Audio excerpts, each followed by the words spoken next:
कामना, यदि कामना पर नियंत्रण ना रखा जाए, यदि कामना को पूर्ण करने के लिए परिश्रम ना किया जाए, तो वो तृष्णा में बदल जाती है, और तृष्णा लालच में, और लालच छल में, और छल करते ही मनुष्य अपराध की ओर अपने पग बढ़ा देता है। इसलिए यह अत्यंत आवश्यक है कि मन की कामनाओं पर नियंत्रण रहे।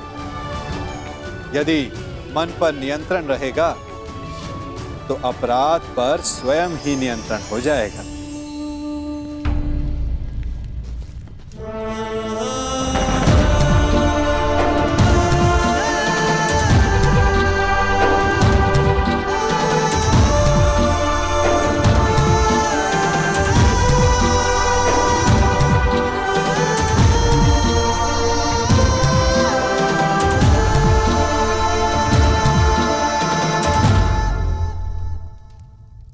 मामाश्री ने मेरे परिचय में एक बात कम कही माता, कि आप जैसा तेज भी है मुझ में।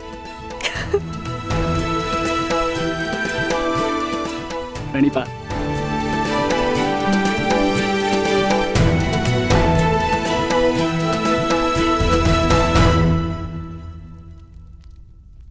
पुत्र अभिमन्यु,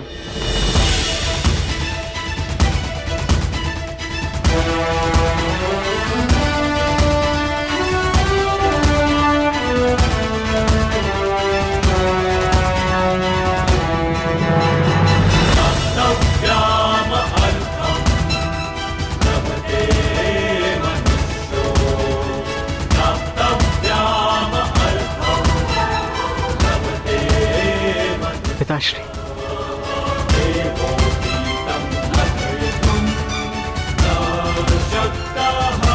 प्रणिपात।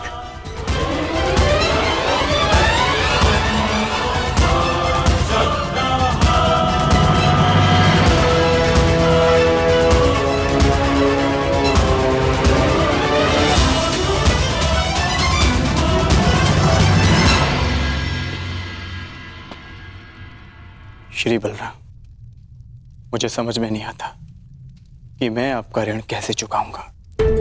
आपने और माधव ने अभिमन्यु को अद्भुत प्रशिक्षण दिया है। ऋणी तो मैं हूं अर्जुन, कि मुझे अभिमन्यु जैसा कुशल शिष्य मिला।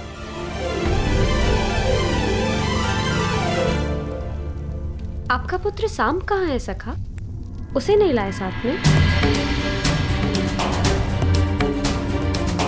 क्या वो हमसे नहीं मिलना चाहता? वो यहां आने के लिए उत्साहित था, परंतु एक विशेष कार्य आ जाने के कारण उसे भेजना पड़ा, इसलिए वो यहां नहीं आ पाया।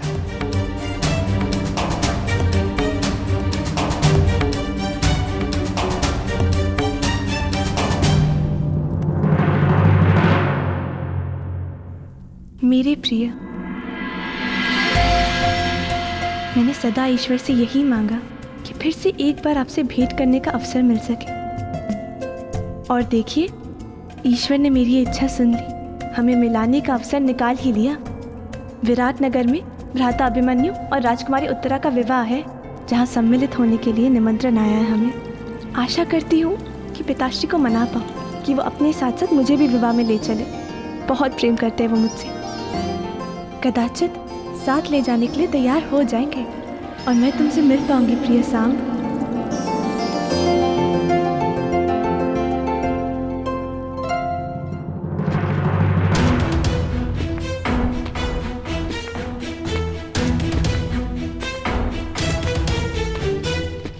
मैं हमेशा से चाहती थी कि मैं और तुम ऐसे ही किसी विवाह में मिले और साथ साथ स्वप्न देखे कि हमारा भी विवाह ऐसे ही जल्द से जल्द हो। समझे? मैं जानती हूँ कि आप इस विषय में गंभीर हैं। आप क्यों ना एक बार अपने पिता श्री वासुदेव कृष्ण से बात करें? मुझे विश्वास है वो अवश्य स्वीकारेंगे। मैंने सुना है कि आपके पिता सबके मन की बात समझ लेते हैं। तो भला अपने ही पुत्र के हृदय की बात वो कैसे ना समझेंगे? यदि आपने अपने पिता से बात नहीं की तो मुझे अपने पिताश्री से बात करनी होगी। और ये आप भली भांति जानते हैं कि मेरे पिता की प्रतिक्रिया कुछ अच्छी नहीं होगी, इसलिए बात बिगड़ने से पहले ही संभाल लीजिए प्रिय। बहुत सारा प्रेम, केवल तुम्हारी लक्ष्मणा। सावधान, युवराज दुर्योधन पधार रहे हैं।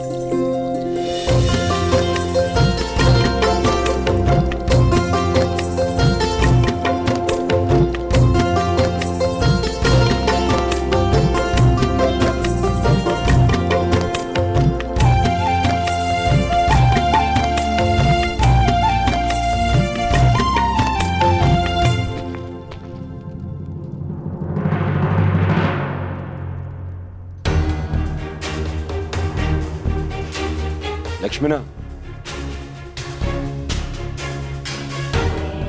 पिताश्री,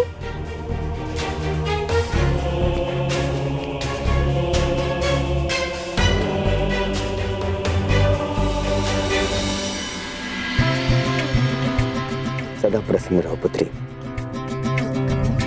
प्रणिपात। अरे, हमारी पुत्री तो प्रतिदिन और भी ज्यादा सुंदर होती जा रही है। लगता है शीघ्र ही स्वयंवर रचना पड़ेगा आपका। युवराज की जय हो, राजकुमारी की जय हो।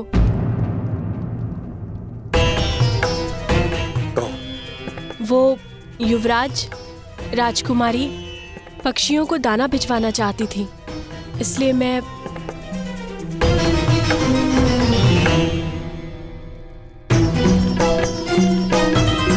हाँ हाँ, दे रहे हैं ना।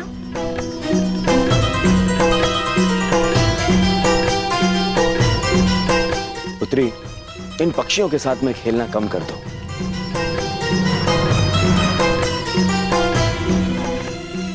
और अपनी माता से संसार और खरड़वार की सीख लेनी चाहिए।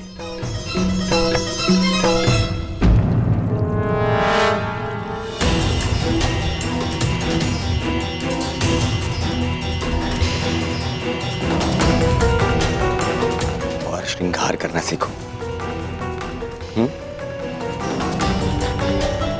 आपकी विवाह की आयु आती जा रही है।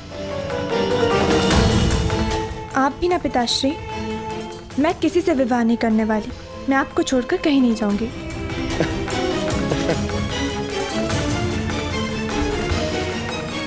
विवाह तो हर कन्या को करना ही होता है, और फिर अपने पिता का घर छोड़ के जाना होता है। नहीं,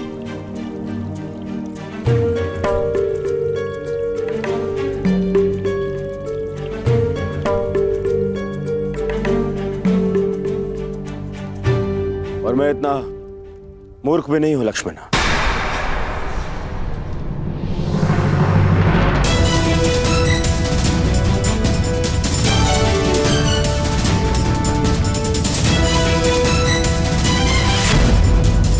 और आपको लगता है कि आप अपने पिता से कुछ भी छुपाने में सक्षम हैं?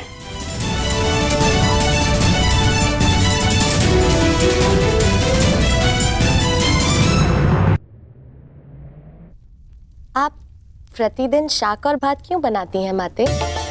शाक भात मेरे करण का प्रिय है। उसे यहाँ आने का समय नहीं मिलता। मैं सोचती हूँ जब भी वो आएगा शाक भात देखकर उसे संतोष होगा।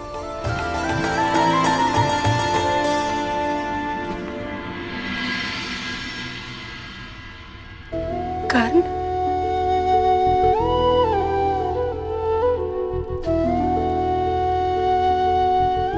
कर्ण नहीं माता, राधे कर्ण।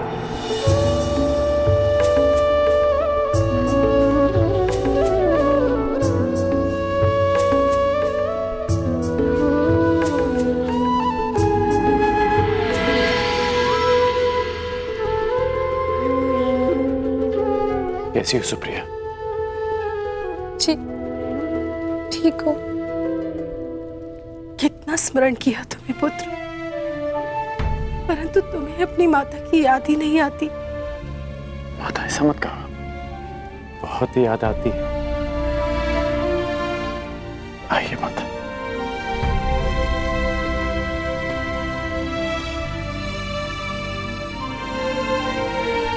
नहीं माता, मुझे विराटनगर शीघ्र ही प्रस्थान करना होगा। आने में थोड़ा समय लग जाएगा, इसलिए सोचा जाते हुए आप सबसे मिलता जाऊं।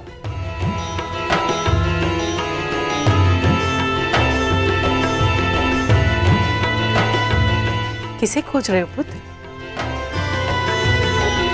ऋषसेन को खोज रहा हूं माता।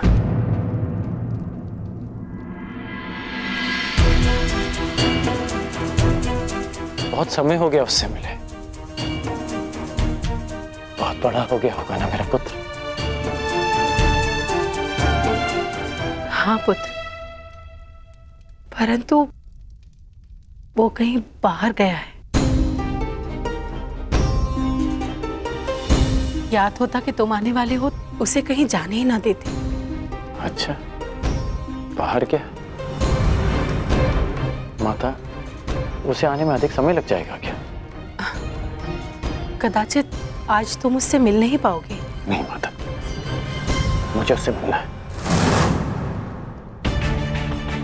पिछली बार भी विराट युद्ध से पहले जब मैं यहाँ आया था तो उससे नहीं मिल पाया था माता, परंतु इस बार मैं उससे अवश्य मिलूंगा।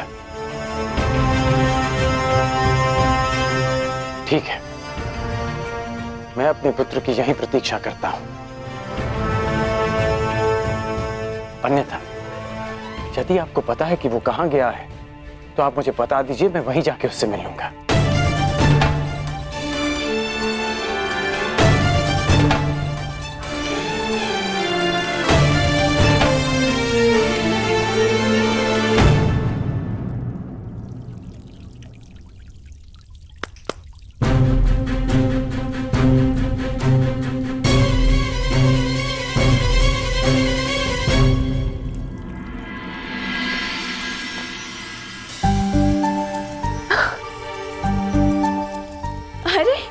वीणा, ये मेरे लिए है पिताश्री। आपने अपनी माता से यही मांगा था ना? पिताश्री, इसे सीखने की अनुमति है? अवश्य, क्यों नहीं। आप अपने हर एक निर्णय लेने के लिए स्वतंत्र हैं। जो चाहे आप कर सकती हैं। पिताश्री, वो मैं आपसे कुछ मांगना चाहती हूँ। मुझे भी आपके साथ विराटनगर चलना है।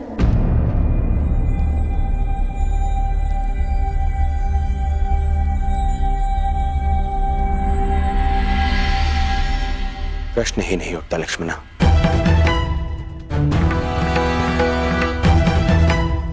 वहां वो पांडव हैं, मेरे शत्रु,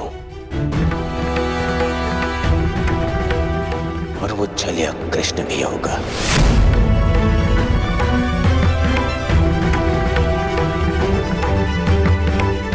जो सदा मेरे सामने कठिनाइयां उत्पन्न करता रहता है।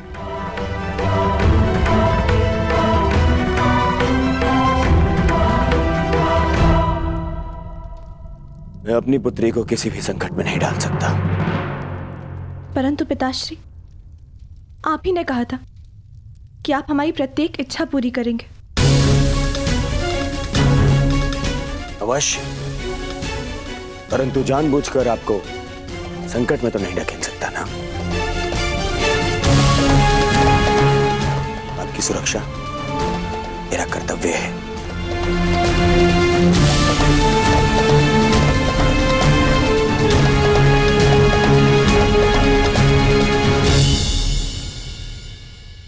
क्या मैं आपसे कुछ पूछ सकती हूँ पिताश्री? निसंदेह, पूछिए, क्या पूछना है? लक्ष्मणा, क्या जानना है आपको?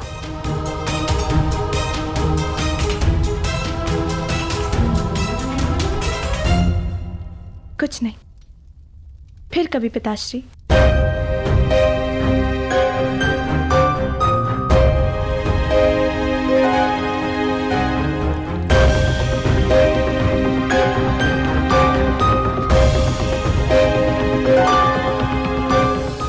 समझ नहीं आ रहा है आपको सांप के बारे में कैसे बताऊं, परंतु कदाचित अभी समय नहीं आया है।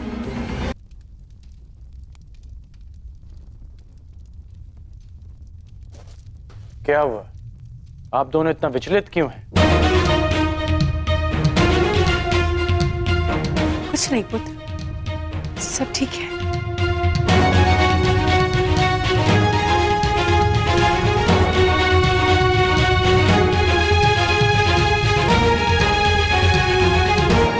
ऐसा प्रतीत हो रहा है माता कि आप मुझसे कुछ छुपा रही हैं।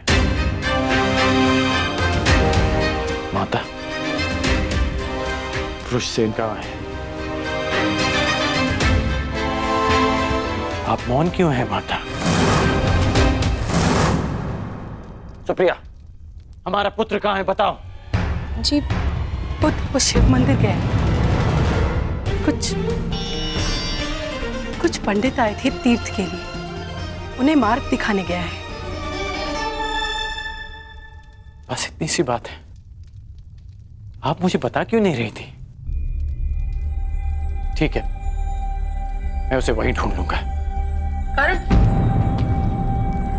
पुत्र वहां बहुत भीड़ होगी।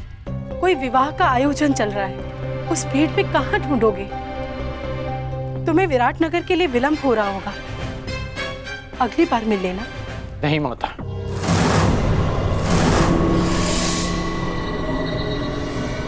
मैं इसी बार उससे मिलूंगा।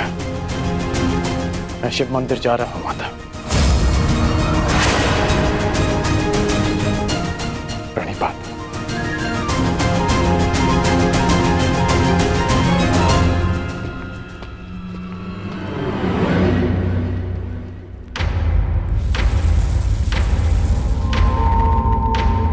आवश्यकता पड़ने पर आप और आपकी सेना हस्तिनापुर की सहायता अवश्य करेंगे।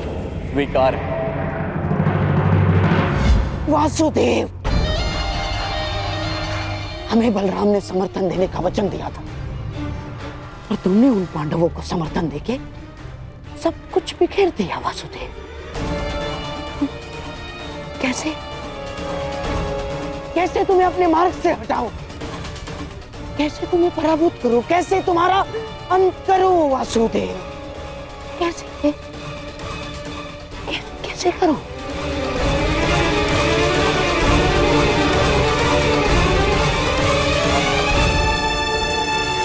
क्या पता? हाँ, एक काम कर सकता हूँ, विवाह में उसके भोजन में विष मिलाकर दे देता हूँ। हाँ? वहाँ इतने सारे अतिथि होंगे, किसी को संदेह भी नहीं होगा। हाँ। ऐसे ही करता हूँ। नहीं, गांधारराज, ये संभव नहीं है। ना, जब वो छलिया नवजात था तब पूतना ने भी विष पिलाने का प्रयास किया था। जब पूतना से कुछ नहीं हो पाया तो मैं कैसे? ना, कुछ और करना होगा गांधारराज। सोचो। दासी, इधर आओ।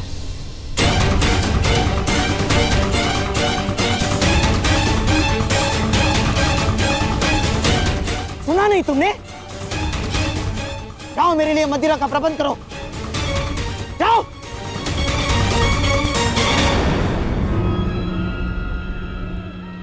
अब मैं ध्यान लगाकर सोच पाऊंगा, अब मेरा मस्तिष्क चलेगा। अभी तक यहीं खड़े हो तुम? सुना नहीं तुमने? जाओ, मेरे लिए मदिरा लेकर आओ। जाओ।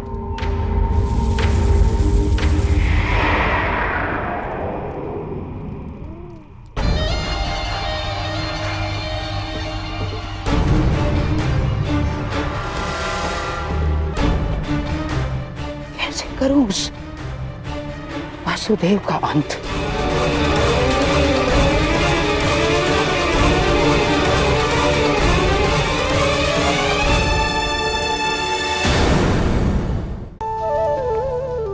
कितनी मनोरंजक बात है ना कि जिस विश्राम को पाने के लिए हम इतनी मेहनत करते हैं, इतना परिश्रम करते हैं, वो हमें मिलता ही नहीं। कारण स्वयं सोचिए, वन का राजा होने के पश्चात भी सिंह को अखेट के लिए परिश्रम क्यों करना पड़ता है? सोचिए, मैं बताता हूं।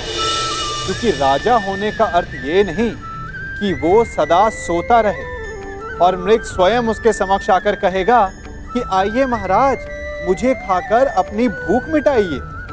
तो समझ लीजिए, कार्य आपके परिश्रम से संपन्न होते हैं, केवल कामना से नहीं। यदि आप नीचे हैं तो सदा स्मरण रखें कि आपका परिश्रम ही आपको ऊंचाइयों पर ले जाएगा, और यदि आप ऊंचाई पर हैं तो वहां पर भी रहने के लिए आपको निरंतर परिश्रम करते रहना होगा। अर्थात परिश्रम से मुक्ति नहीं है, क्योंकि परिश्रम ही जीवन है।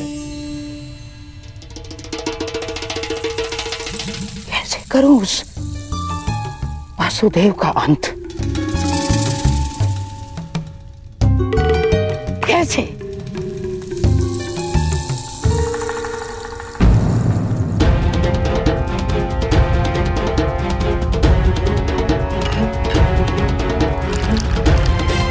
गांधार नरेश, मदिरा।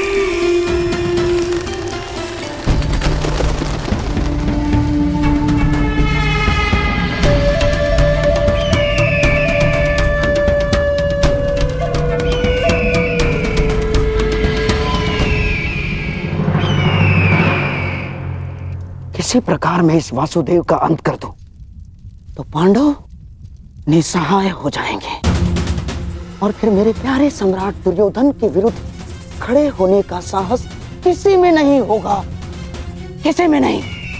हाँ?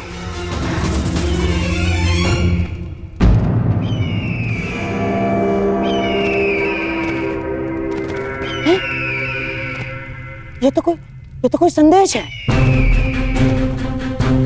कौन भेज रहा है और किसे?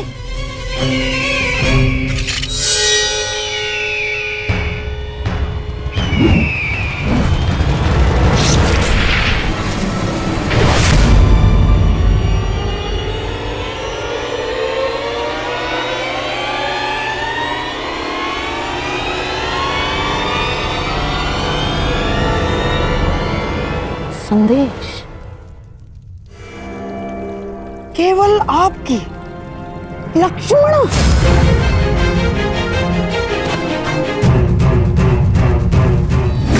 क्या है ये? क्या है ये? तुम्हें ज्ञात भी है तुम क्या करने जा रही थी? हैं?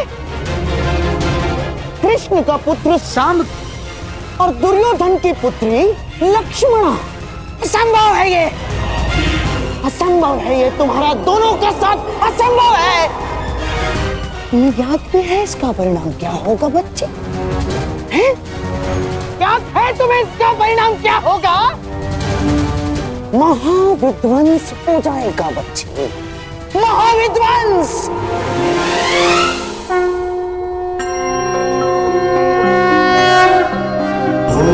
त्र्यंबकं यजामहे सुगंधिं पुष्टिवर्धनम्। महोदय जी, यहाँ तो विवाह का आयोजन था ना, क्या वो समाप्त हो गया? कैसा विवाह भद्र? यहाँ तो कोई विवाह का आयोजन नहीं चल रहा है।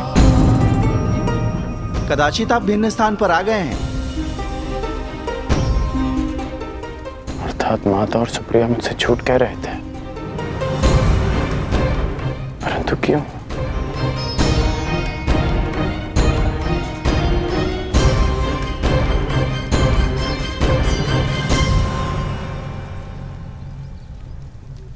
अनुच्छूण का मित्र है।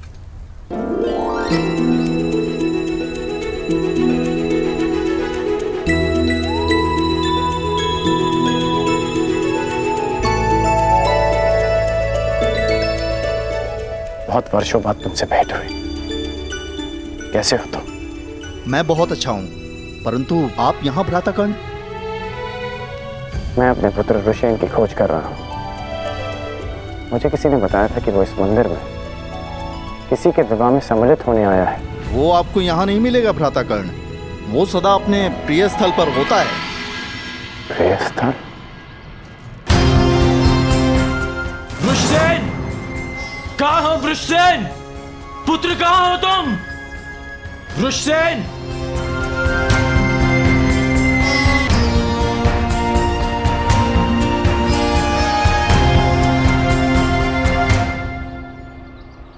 हमें क्षमा कर दीजिए महोदय, क्षमा कर दीजिए।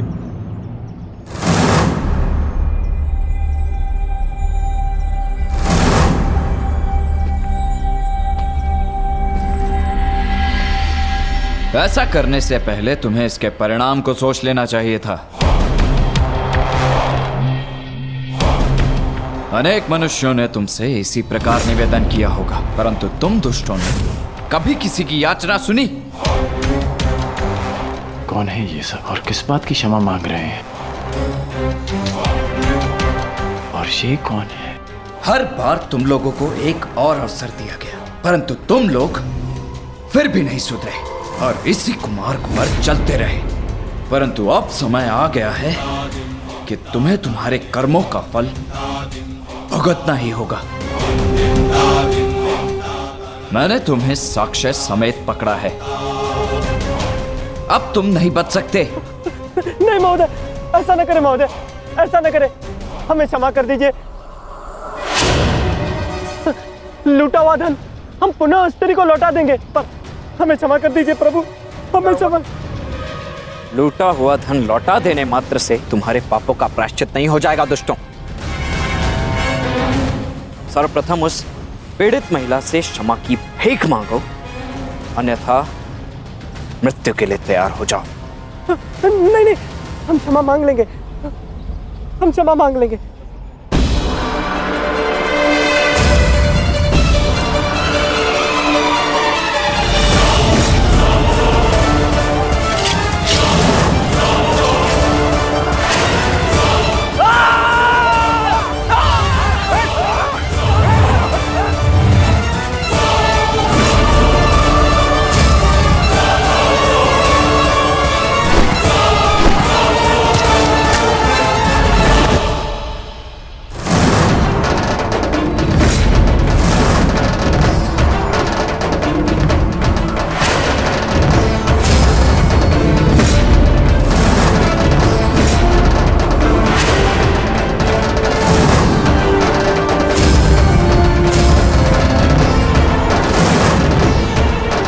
वृषसेन,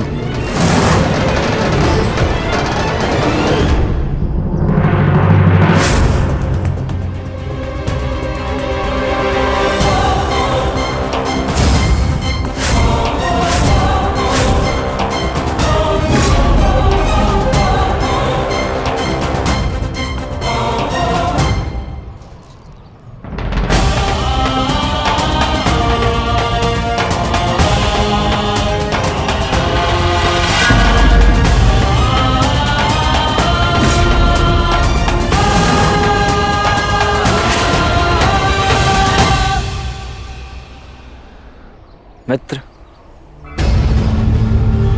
उस स्त्री को उसका धन लौटा दो और इन शवों को भी अंतिम संस्कार दे दो। हमारा मंतव्य यहाँ पूर्ण हुआ। जिनसे मिलना था उनसे मिल चुके, अब न किसी से मिलना शेष है और न किसी को उत्तर देना।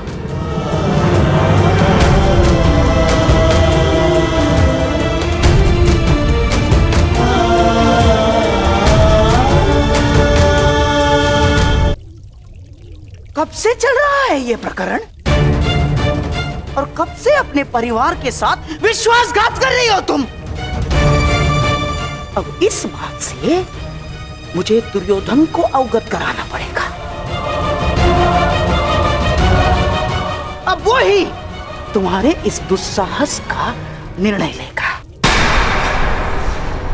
रो लो तुम। नहीं मामा श्री, रुक जाइए। रो लो।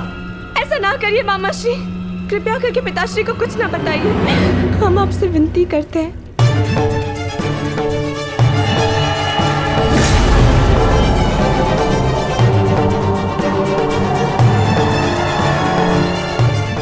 हमें क्षमा कर दीजिए मामा श्री, आपका भरोसा तोड़ने के लिए हम क्षमा चाहते। बहुत बड़ी भूल हो गई हमसे।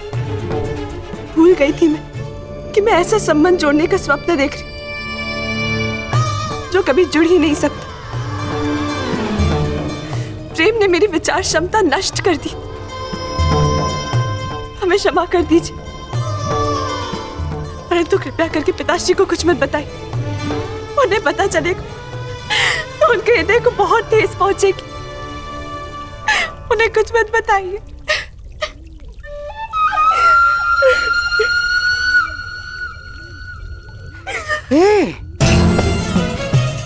बच्ची, ना तुम आओ। क्या बैठो। रोना। लक्ष्मणा, देखो, मुझे क्रोध तो आया था मुझे क्रोध, परंतु तुम्हारे अश्रुओं ने मुझसे कह दिया कि तुम सांब से अत्याधिक प्रेम करती हो। हाँ, ठीक है। अब मुझे ही कोई मार्ग ढूंढना पड़ेगा इससे बाहर निकलने का।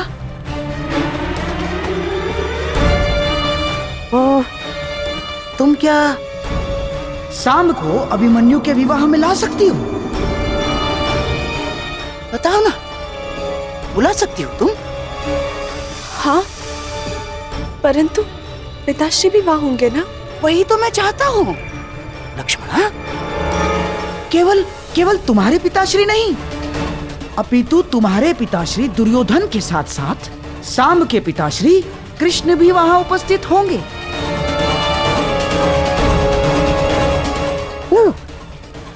अर्थात तुम्हारे विवाह के विषय में कुछ प्रस्ताव उपस्थित करने के लिए दोनों के पिताश्री वहां होना आवश्यक है कि नहीं?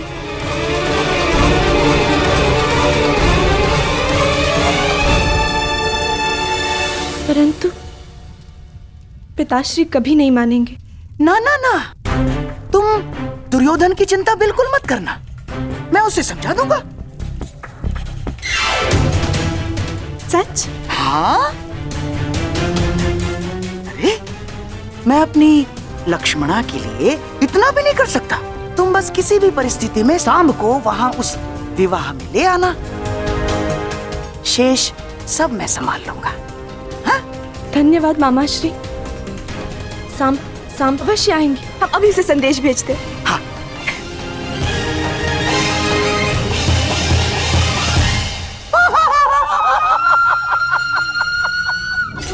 चलिए कृष्ण, अब आएगा आनंद। मेरी अगली चाल के लिए तैयार रहना। तो इस बार तुम्हारी पराजय निश्चित।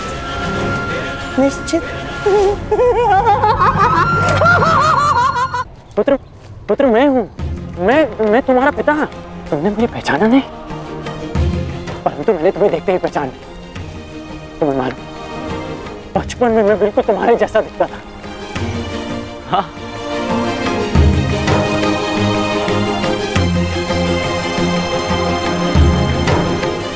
वही मुख,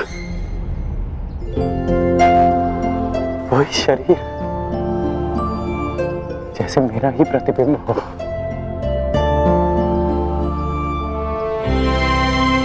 तुम बिल्कुल मुझ पर गए हो पुत्र। मुझे ज्ञात है कि आप मेरे पिता हैं, परंतु इस पिता और पुत्र के संबंध का आपके लिए महत्व ही क्या है? मेरी बात सुनो पुत्र। इस बात का क्या तात्पर्य है पुत्र यही कि सदा आपने अपने परिवार से अधिक महत्व अपने लक्ष्यों को दिया। आपके लिए वो महत्व नहीं रखते थे जिन्होंने आपसे प्रेम किया। आपके लिए वो महत्व रखते रहे जिन्होंने आप पर उपकार किया या जिन्हें आपने वचन दिया। परंतु मेरे लिए सबसे अधिक महत्वपूर्ण मेरा परिवार है। सबसे अधिक महत्व मेरे अपनों का है।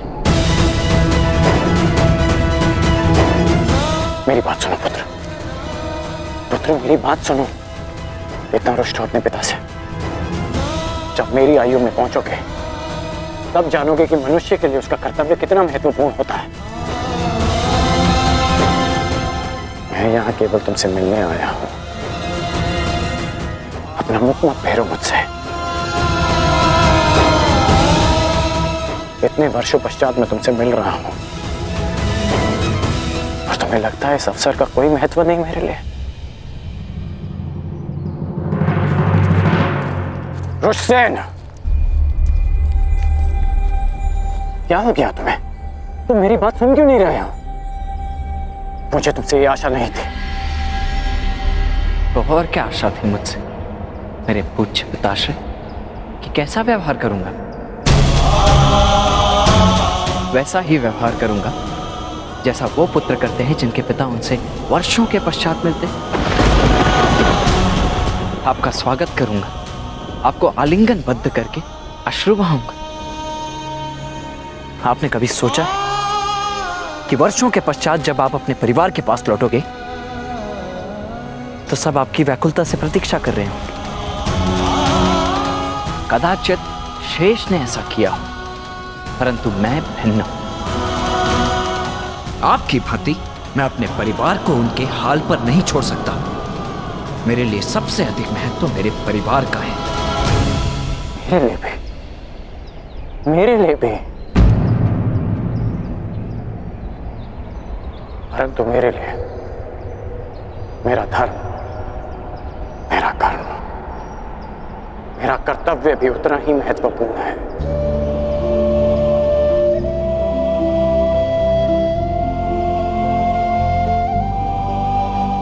मैं आया था पुत्र,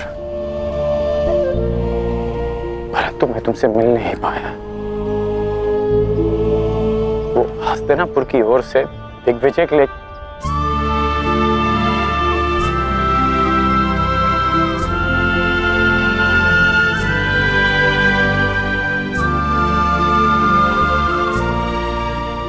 तुम ही बता।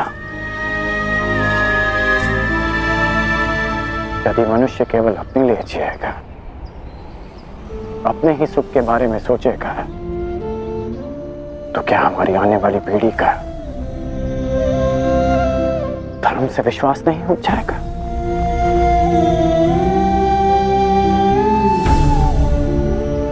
हमें समाज के उज्जवल भविष्य के बारे में सोचने का कोई अधिकार नहीं जब तक हम अपने पारिवारिक समस्याओं से ऊपर उठकर समाज के बारे में ना सोचें, समाज के लिए अपना धर्म पूर्ण ना करें। पुत्र, जीवन स्वार्थ नहीं परमार्थ है।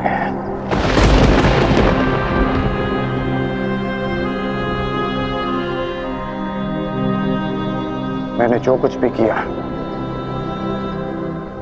उसका मुझे कोई पश्चाताप नहीं, कोई ग्लानि नहीं, क्योंकि मैं स्वयं के लिए नहीं समाज के लिए जिया हूं, लोगों के हित के लिए लड़ा हूं। मैंने जीवन भर परिवर्तन के लिए संघर्ष किया। जानते हो क्यों? क्योंकि जब भी मैंने ऐसा किया तो मैंने लोगों की आंखों में आशा की किरण देखी। संसार में परिवर्तन लाने से पूर्व हमें स्वयं में परिवर्तन लाना चाहिए। इसलिए मैंने ये सब किया पुत्र। और यदि मैं ऐसा नहीं करता